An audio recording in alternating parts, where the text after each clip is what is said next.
Imaginez, plus d'électricité, plus de Wi-Fi, plus de frigo qui fait brrr. Juste vous, le silence, et votre téléphone à 2% qui devient officiellement un presse-papier hors de prix. Vous regardez autour de vous. Tout ce que vous voyez, tout ce que vous touchez, tout ce qui vous maintient en vie dans ce confort moderne ne tient qu'à un fil de cuivre. Et ce fil vient de casser. Pas juste chez vous, pas juste dans votre rue, partout.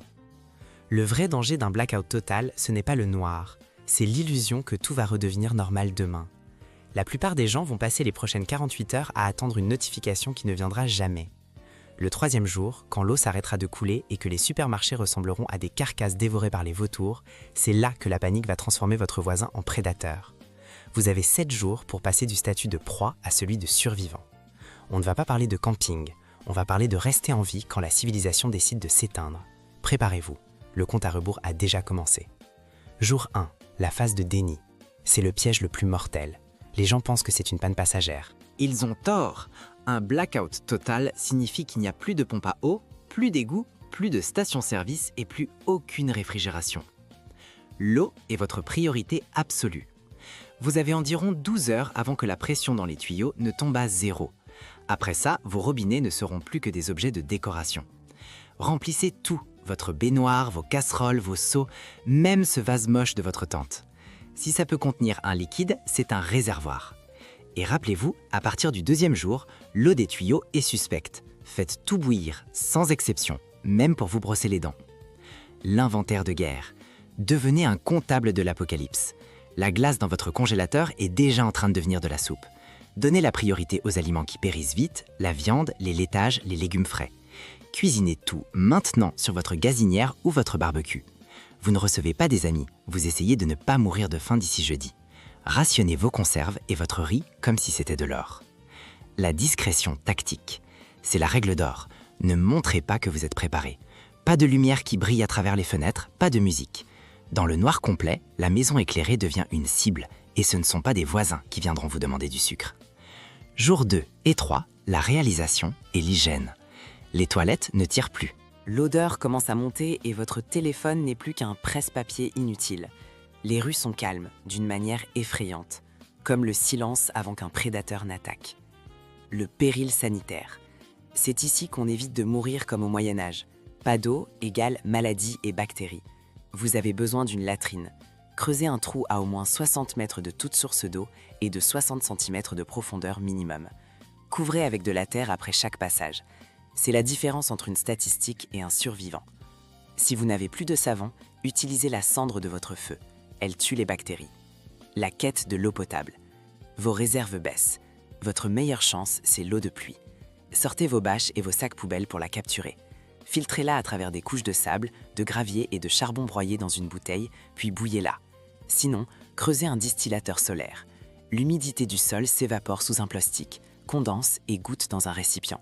C'est lent, mais c'est de l'eau pure. Jour 4 à 5, le chaos. C'est le moment où les gens réalisent que personne ne vient à leur secours. Les magasins sont vides, les quartiers se barricadent. Vous entendrez des rumeurs sur le retour du courant, mais n'y croyez pas. La sécurité avant tout. Votre voisin ne vous salue plus. Verrouillez tout, barricadez vos fenêtres. La règle est simple, ayez l'air pauvre, vide et ennuyeux. Une maison qui semble abandonnée n'attire personne. Une maison qui semble avoir des stocks sera prise d'assaut. Installez des alarmes de fortune, des boîtes de conserve sur un fil ou du gravier sous les fenêtres. Si vous devez vous défendre, soyez inventif. Une bombe anti-guêpe projette à 6 mètres et aveugle instantanément. Le lien avec le monde. Internet a disparu, mais les ondes radio sont toujours là. Une radio à pile est votre lifeline. Si vous n'en avez pas, vous pouvez bricoler une radio à cristal avec du fil de cuivre et une diode récupérée sur un vieux circuit. Elle ne consomme aucune électricité, elle utilise l'énergie des ondes elles-mêmes. Jour 6, l'endurance. Vous avez tenu une semaine, ce que la majorité de la population n'a pas réussi à faire. Votre corps est en mode survie, vous brûlez vos graisses, votre esprit est embrumé, mais vos sens sont en alerte. La chasse aux calories. Les conserves sont épuisées, il faut improviser. Posez des collets sur les pistes de gibier pour attraper des petits animaux comme des écureuils ou des lapins. Cuisez tout parfaitement car les parasites se fichent de votre survie. Apprenez à reconnaître les plantes comestibles comme les pissenlits ou les racines de massettes. Ici, une erreur d'identification peut être fatale. La routine est votre armure. L'esprit lâche souvent avant le corps. Pour ne pas sombrer, imposez-vous une structure. Réveillez-vous, mangez et dormez à heure fixe. Ça semble dérisoire en plein effondrement, mais c'est ce qui vous garde humain et vous empêche de sombrer dans le désespoir. Jour 7. Vous êtes sale, affamé et épuisé, mais vous êtes debout. L'espoir n'est pas une stratégie, mais la préparation en est une.